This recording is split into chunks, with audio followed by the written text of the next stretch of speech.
हाँ ये आगे सर आवाज आ गई बेटा आगे ठीक है वहीं पे सेट करो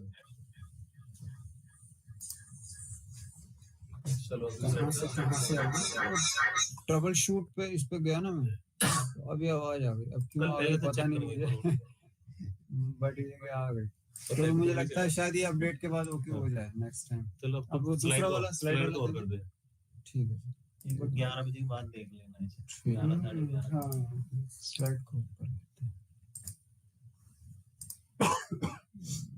शो कहाँ गई शो आ तो रहा है विंडो जो नेक्स्ट क्लासेस में उसको adjust enter share all tab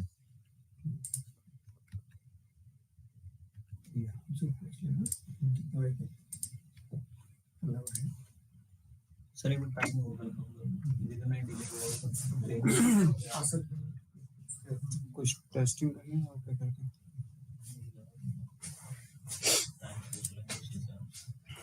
system की शायद ऑन करना आवाज आ रही है अब चालू करवा दूं सर 11:15 पे तक 11:15 तक ठीक है जी 11:10 आवाज आ रही है ठीक है 11:10 तक करा देंगे जी हाँ अभी ग्रीन ब्लिंक कर रहा है उठ जाओ ठीक है सर ये हटा दूं व्हाट्सएप हटा दूं स्लाइड लगा के छोड़ दो व्हाट्सएप आउट कर दो ठीक है स्लाइड लगा के छोड़ दो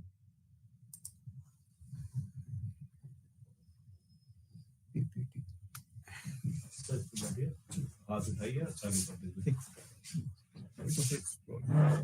बस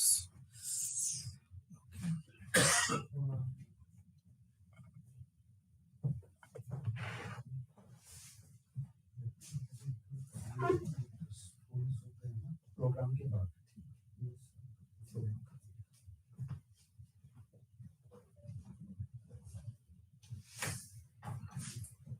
Good morning to everybody.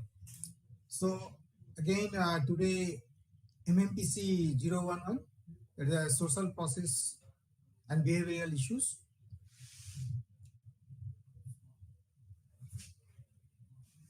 So today I'll start block 2, that is unit number 7. Sorry.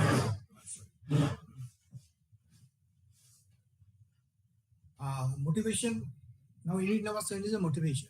So motivation is the process of inducing persons to experience needs for certain desired behavior so that the organizational efficiency is achieved. So motivation, in another way we can also say the motivation is the product of anticipated values from an action and the perceived probability that these values will be achieved by the action. So motivation causes goal-directed behavior. Feeling of a need by a person causes he behave in such a way that he tries to satisfy himself so that he does not feel the lack of that particular things. Another concept of the motivation is in the force of 5 human needs that is placed in hierarchical order. As we know, that is the Maslow, that is a physical safety, security, social, self-esteem, self-actualizations. There are pyramid shape. So base is basically the basic. First is the lower level, that is your physiological layer. Then after that, safety and security layer, social, like this way. This concept is based on the assumption of the internal motivations. Now, everyone in an organization needs to be motivated. Supervisor and managerial staff need it so that they will be able to motivate their subordinates. In most of the cases, we are just talking about the workers' motivations, but it is also needed to the supervisor and managerial level. They also should motivate it because then only they can better way they can motivate to the subordinates. So motivation and a higher productivity go together. It's both it is a hand-to-hand.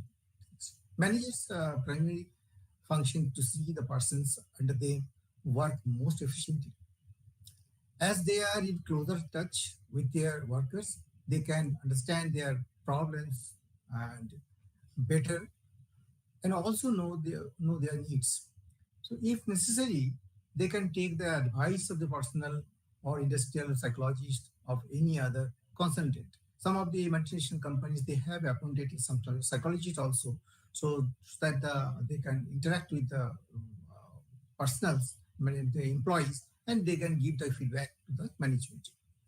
So that way they have to appoint some of the consultant also to get the correct feedback. Type of motivations. Intrinsic motivations is related to the job one is doing, and other thing is this: whatever the things he is doing, she is motivated or not, satisfied or not. That is one of the part is individual parts. Another is extrinsic motivations, that is externally the job or task. For example, financial incentives for doing a job will or production may motivate the workers.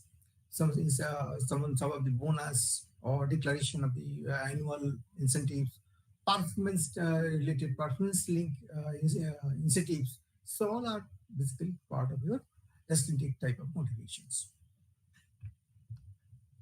Determinants of the motivation. That is in part of things, the individuals, to know what can motivate employees. That is the individuals.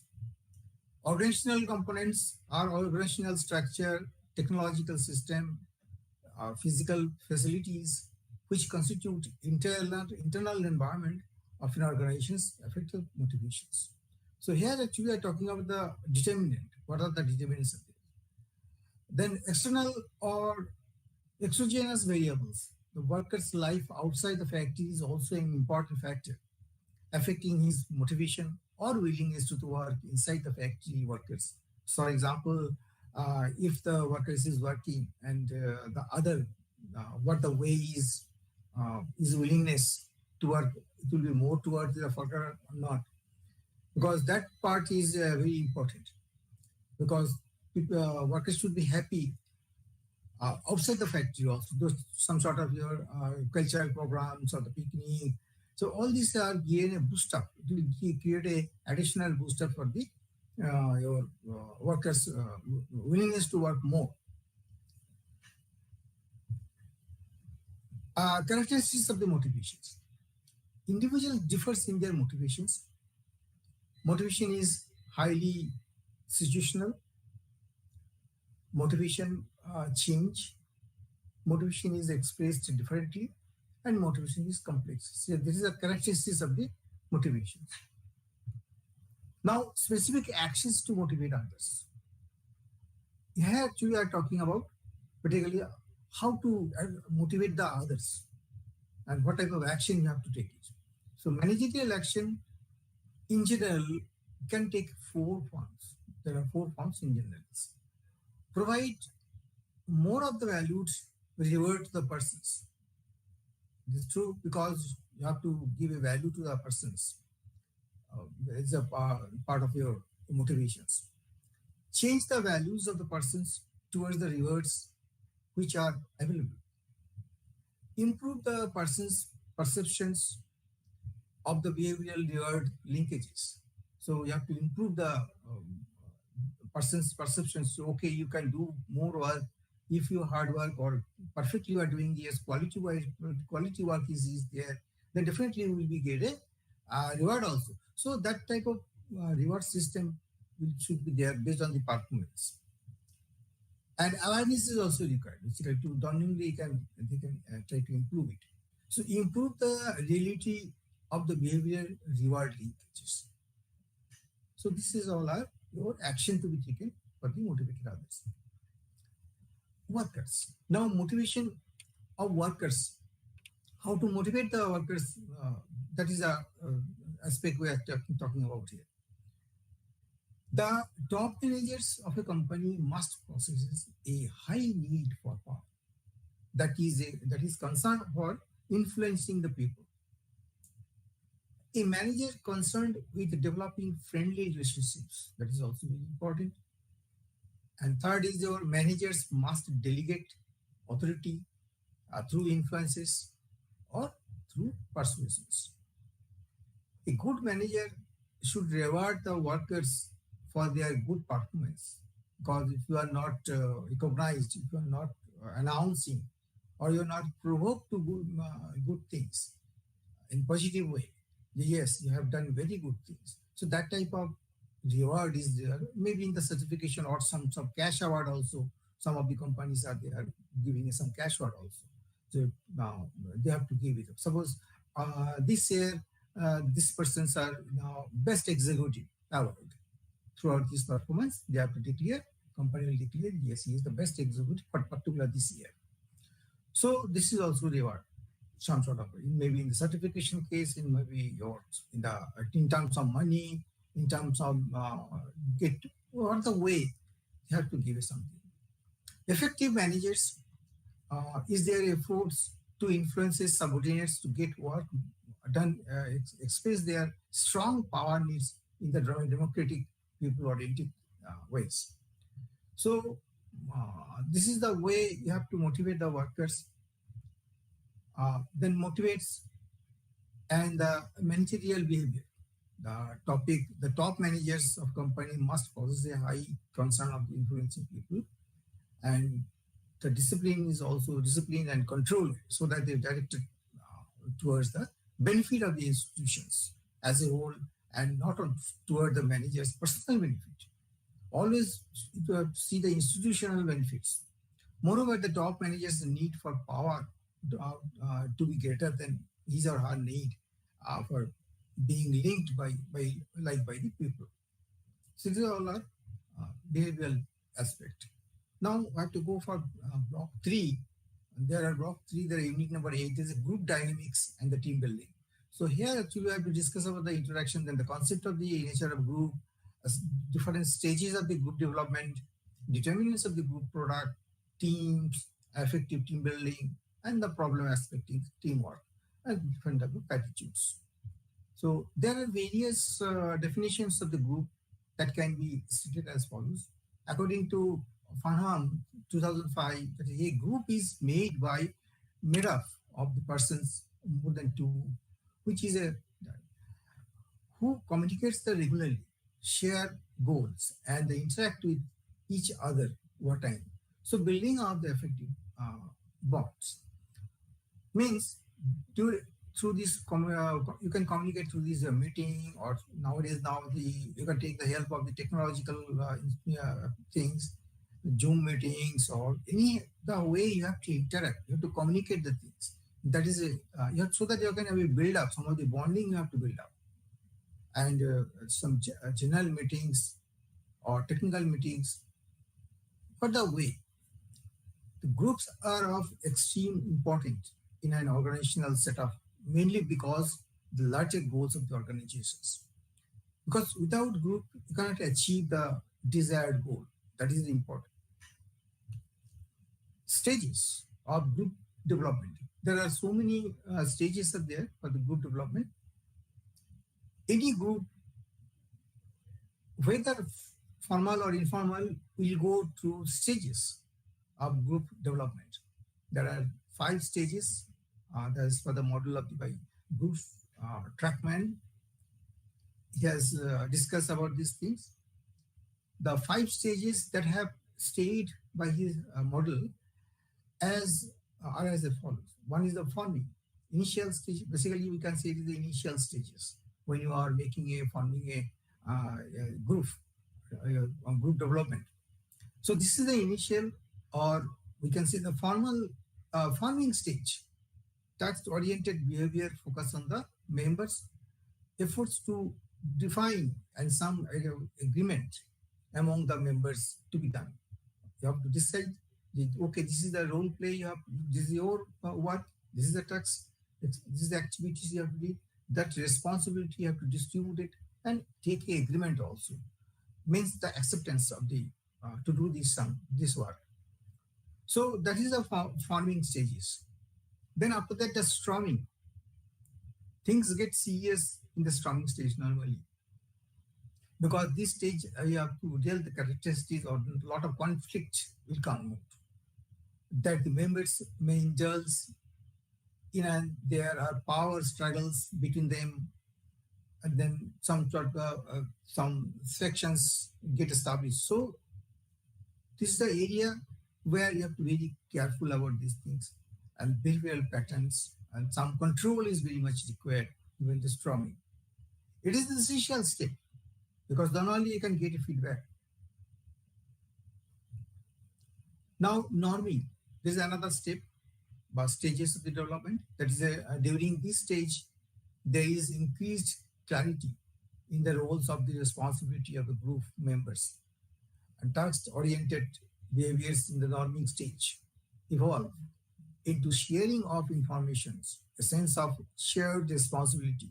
Because in this area, you can actually you can define what is the role and different areas. Before that, whatever the storming part is over, after that now we have to finalize the things. A role and responsibility has to be finalized. Now, performing. This stage is denoted by visions that is clear.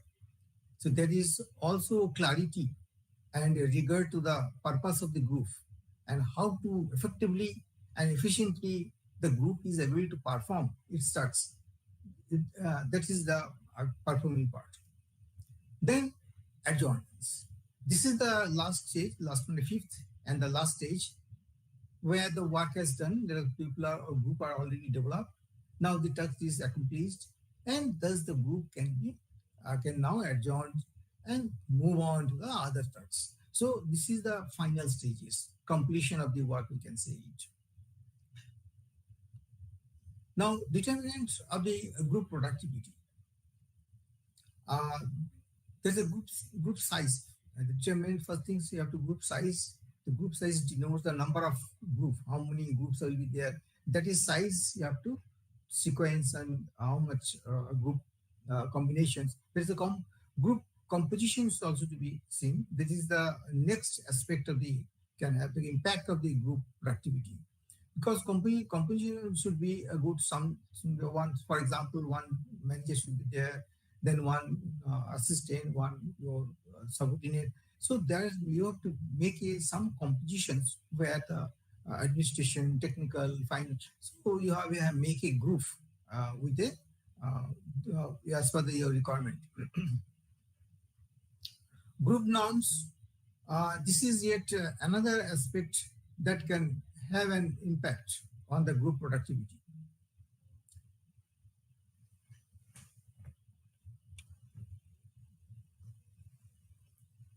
Group observations, group norms, this is yet another aspect that can have an impact on the group productivity. Then group cohesiveness.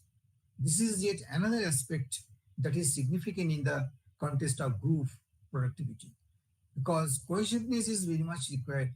Otherwise, it can be reduced your conflict also, and jointly you can do same attitude should be there. So cohesiveness is very important role in this group dynamics. Leaderships, group leaderships again. Finally, it is the top of the very valuable determinants. Besides the other factors, the group leadership will also play an important role and in the group productivity. Now, group various type of teams. Now we are talking about the teams. Here, group size. Group size denotes the number of the group. How many groups are there? Then accordingly you can abstract how many employees are involved. So group composition, again, this is the next aspect of the impact of the group productivity. Group norms, this is yet another aspect that can have an impact on the product and the group productivity. Then group cohesiveness, this is yet another aspect in the significance of the context of the group productivity and leadership as well. Various type of teams. What teams? Then cross-functional teams, top management teams, process improvement teams, project teams, self-managed teams, virtual teams, and quality cycles. There are different teams are there. depending on the company requirement, you have to develop this type of things. So before making a team building, you have to first see the area of or different type of your teams. So that is already here actually listed here. Basically, how many teams are there. Now, effective team building. So team building in simple terms can be described as activities that mainly involve building and improving the team performance. Team size is important. Then composition of the teams, again, goals need to be specific and clear. What are the goals or vision, or you can say the objectives has to be specified. Team cohesiveness, again, coming in this picture. Management of diversity, because there are different age group peoples, male, female, gender, different cultural background employees within the team. So you have to manage all these things. Promoting trust, again, amongst the team members. So some sort of trust you have to build up. Leadership is one of the vital things, because without leadership cannot be prepared. Training is also important part is there, because in the due course of time you have to have a training is very important, so that it's a part of your team building. So that the area where the area is lacking, that area can be filled up by the training only. Management of conflict, because this is the part are very important, because people should work as a team. So there should not be any conflict, and it is in one directions. All the focus should be in one directions, one mind, one train should be there. Then group dynamics and the team building, again, there are problems affecting the teamwork.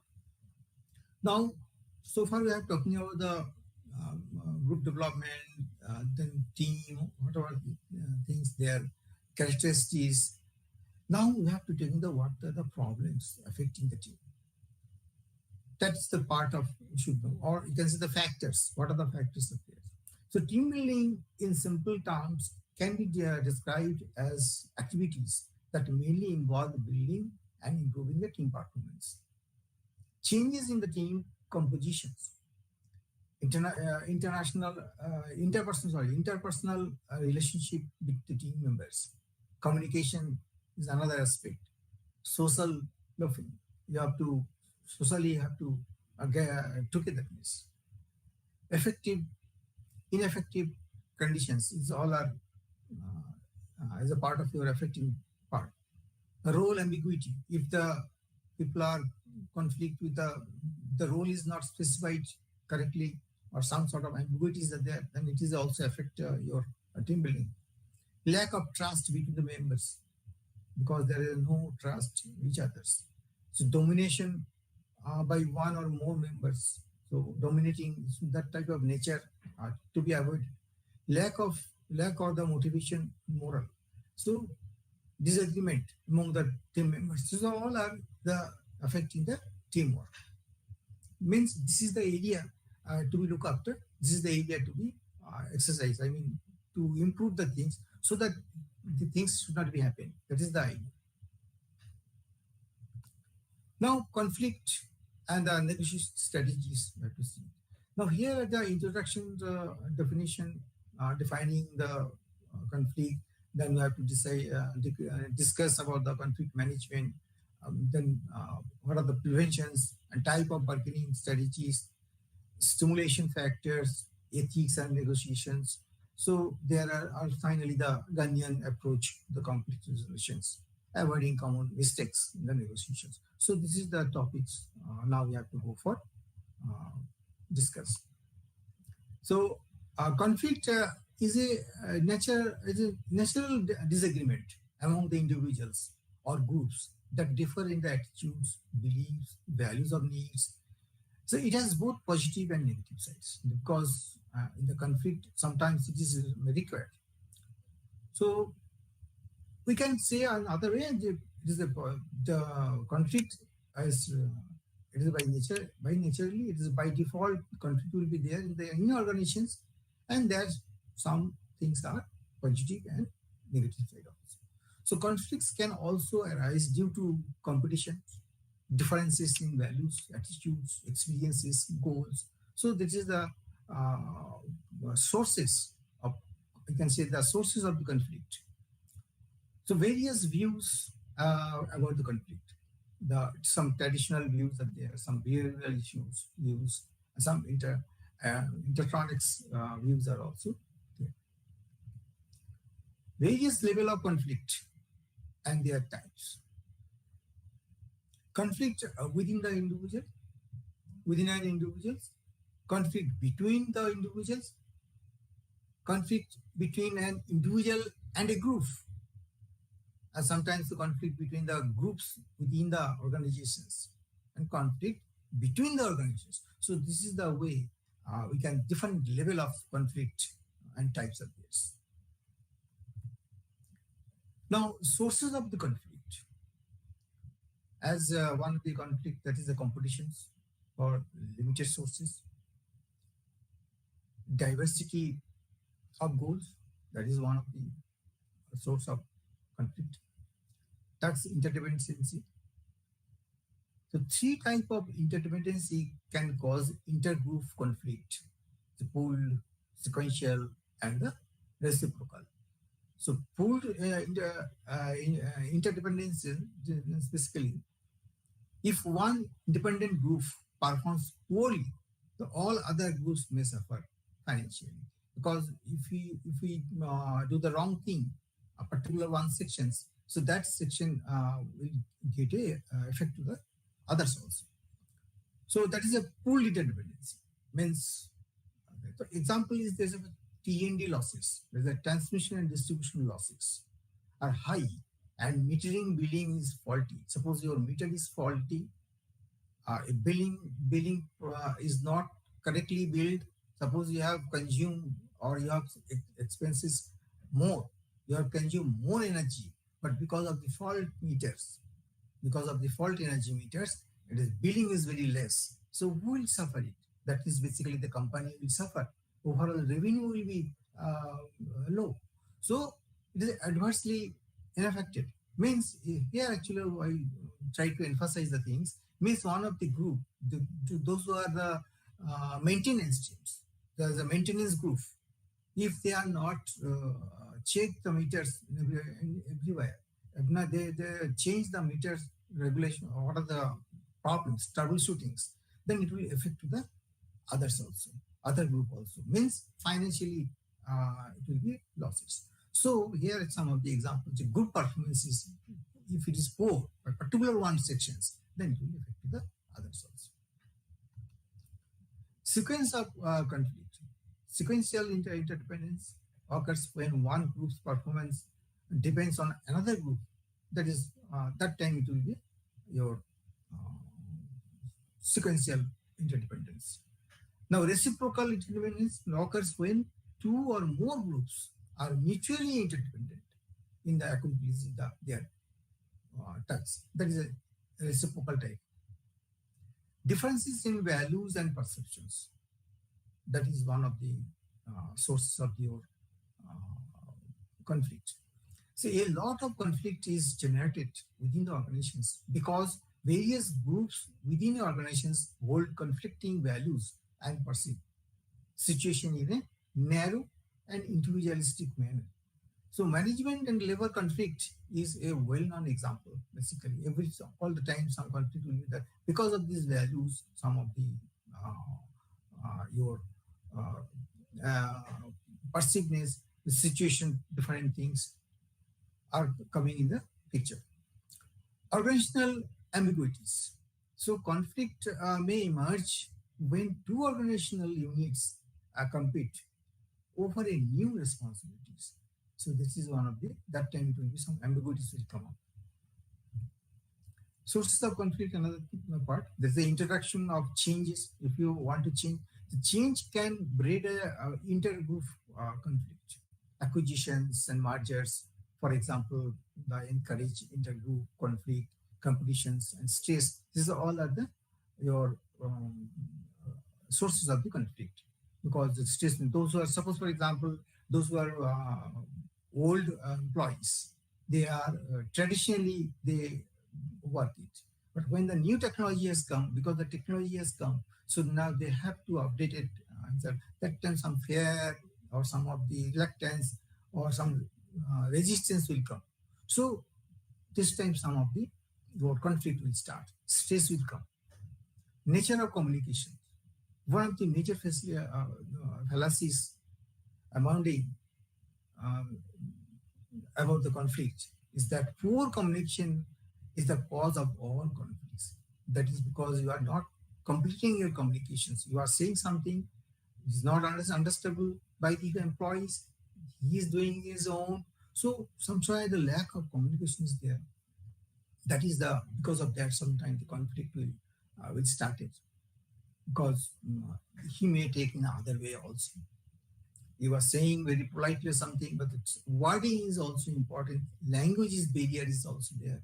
So many aspects are there. The communication skill has to be developed to reduce the conflict. Aggressive nature of people. Sometimes it has happened.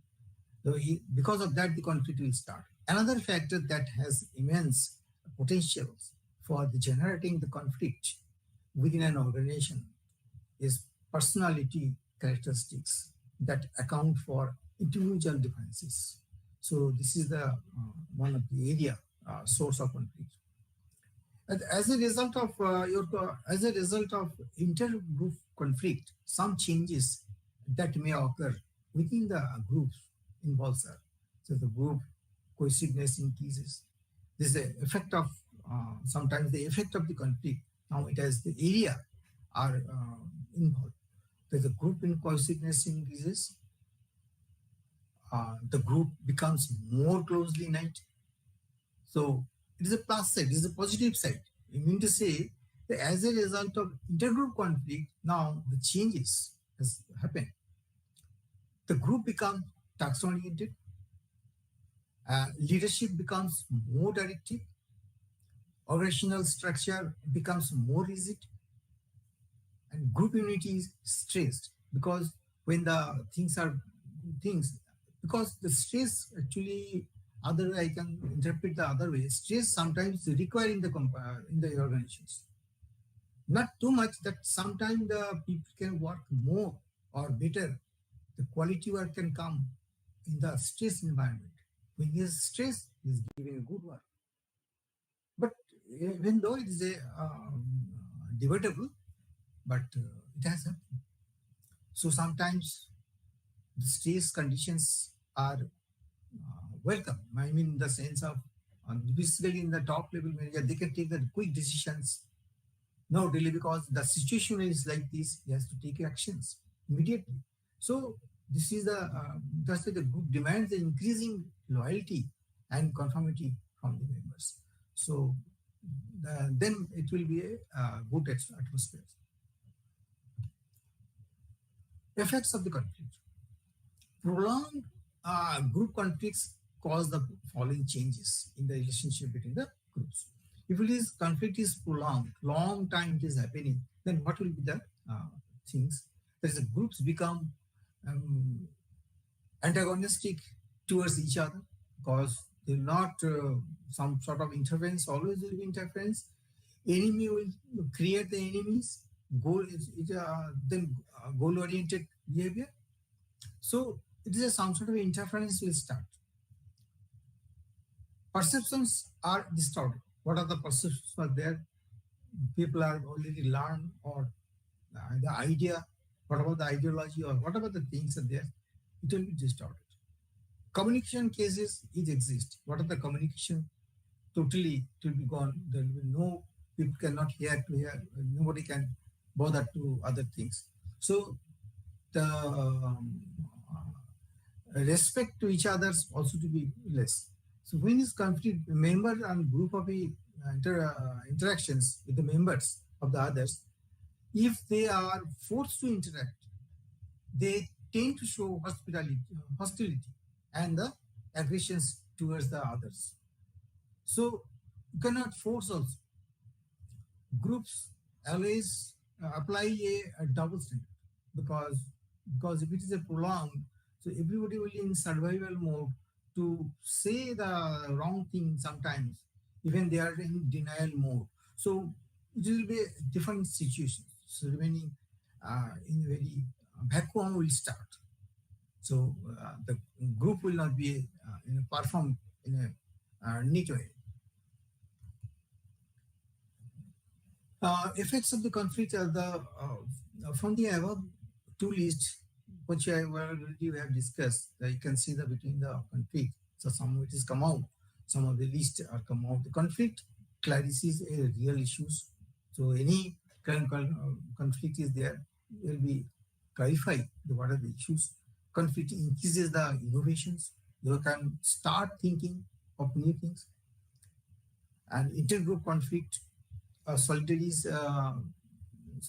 the group also, because slowly it will be in bond, it will be in a rigid forms. Earlier it was a very in a loose manner. Now it will be in a solid form. Conflicts serve as a catalyst. Sometimes it will create some of the strong enough. Conflict resolutions solidifies intergroup relationships. So all are the effect of the conflict. So here some of the model we can discuss. This model has given what the way your conflict resolutions are started. First the explanations, then your declarations, then your resolutions, and finally it is a chain system, and finally it is your disagreement on confrontations. So this is the way the process, the resolution process, conflict resolution things. There are 5 stages as shown. So this process are configured. Now another process is there. This is your conflict handling intentions, the Thomas framework. Here also some sort of has given how to competing and then the collaborating part. Then after that, finally accommodating and avoiding the things. Then finally it is compromising. So this is another framework. Another is Parex framework is there. That this framework processes 8 styles of the conflict management based on two nodes. This is avoidance modes, and another is approach. You do or otherwise not do. So this is the bifurcation of there. There are 4 segment is there. 4 and 4. There are 8 segment. Avoidance or approach. There are 2 parts, 2 areas, and accordingly have to what are the outcomes will come.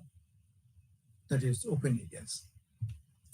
Then contingency framework for conflict management processes 3 main strategies. One is the collaboration, bargaining, and power. There are 3 process.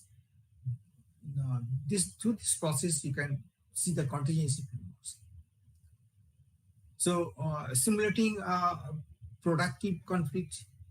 Another is your confrontation strategies, where the how to the problem solving, organizational redesigns. So all are your preventive, some preventions are there the conflict, so that we can avoid the conflict. Then your stimulating the productive conflict. The following may be taken as signs where conflict situation stimulations is needed. The organizations is full of yes or yes men. Everybody employees are afraid to admit the ignorance. Compromise is stress in decision making.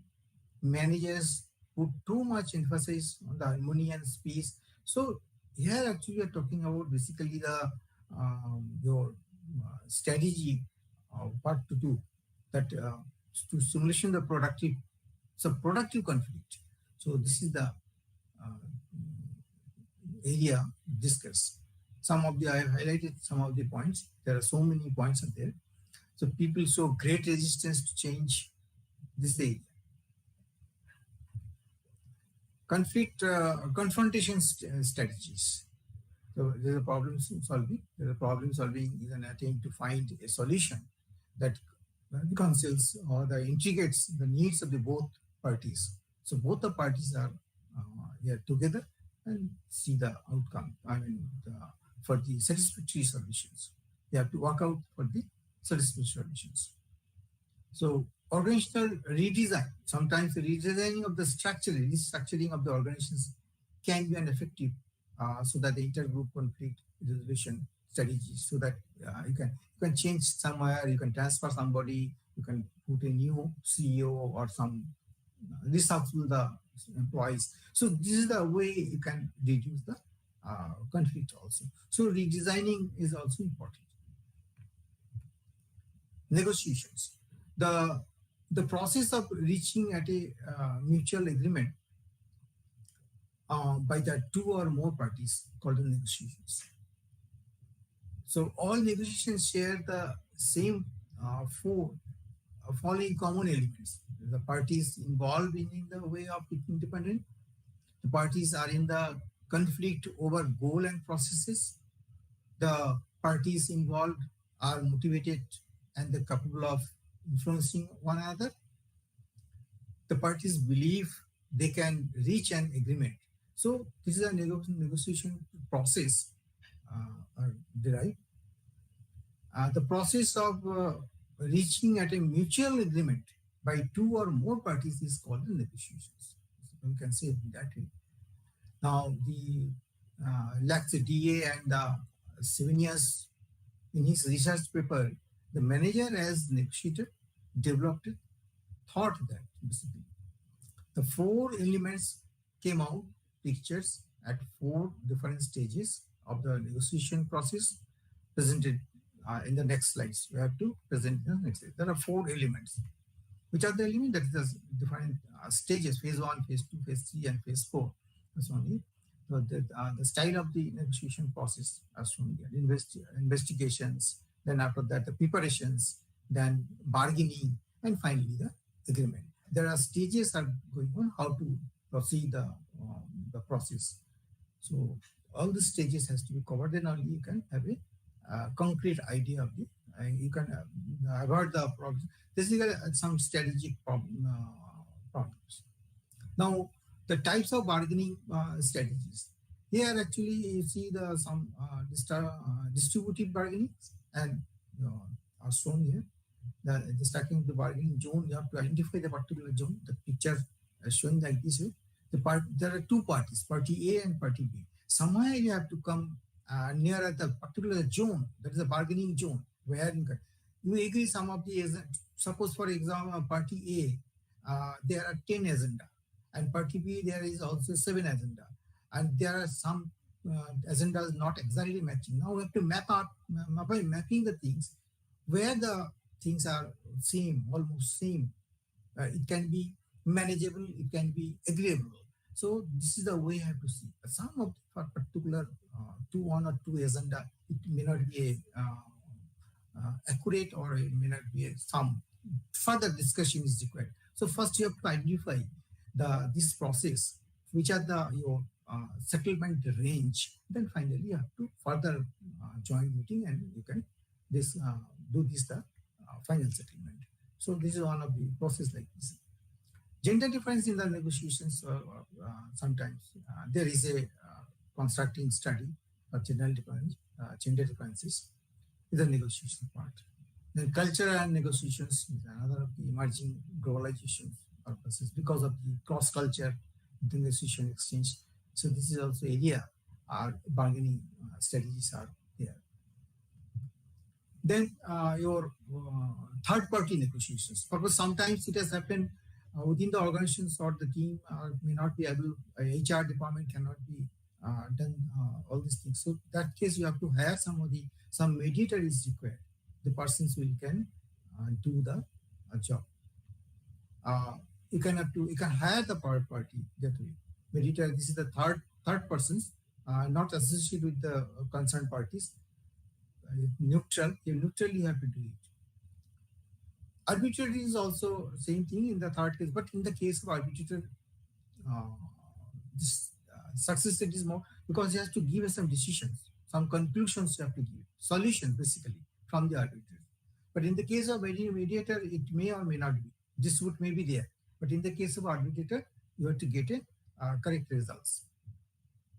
So that means the effectiveness and the success rate of the arbitrator is comparatively higher than mediators. So arbitrations always result in settlement. So it will give us some settlement also.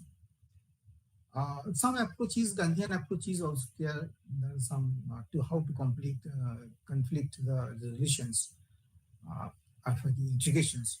As you know, humanities, Mahatma Gandhi, that humanistic values as source, always he has given a priority to human things. Peace is very important.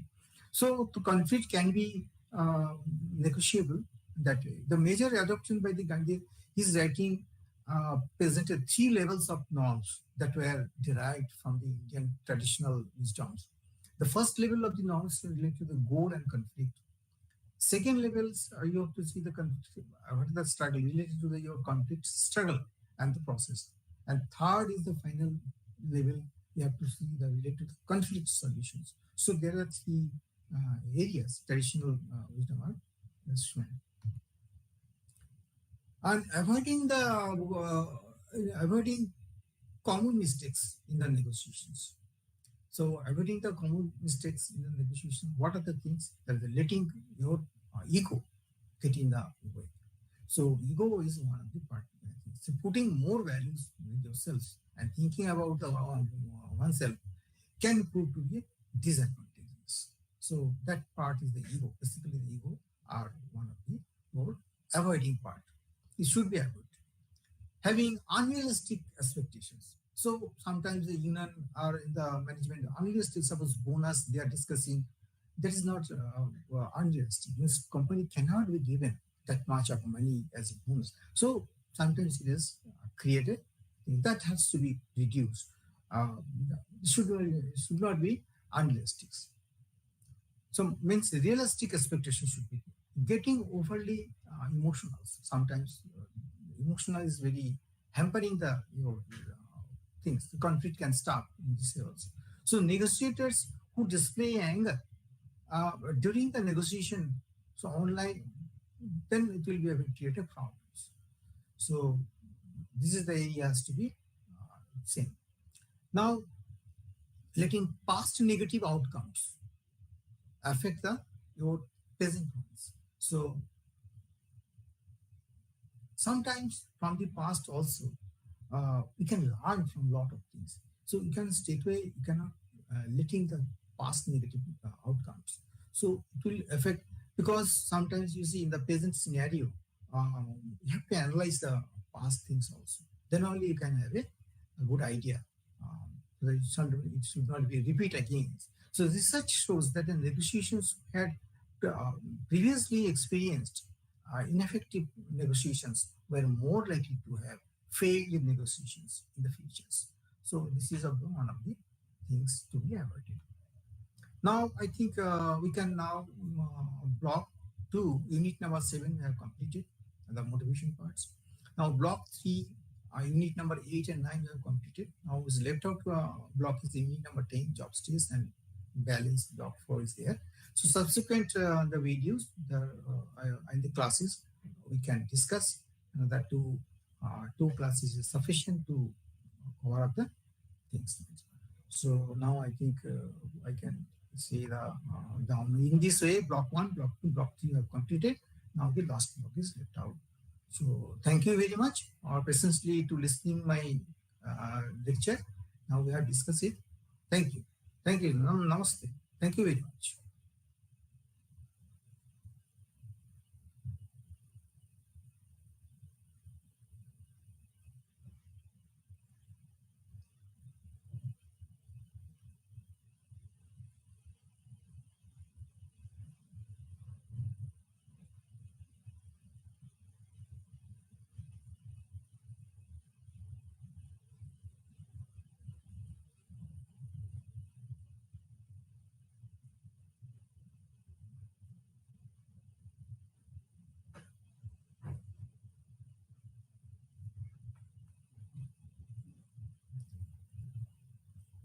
Now, the block 4, emerging trends, is also important.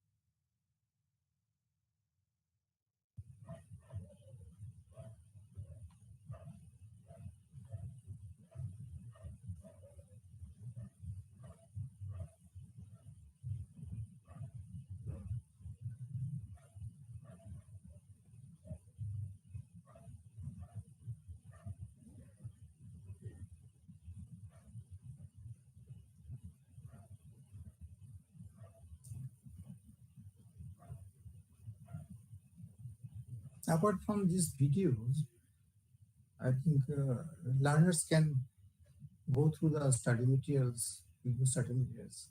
That is good actually, because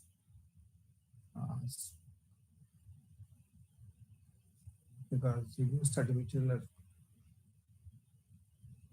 very elaborately everything I discussed.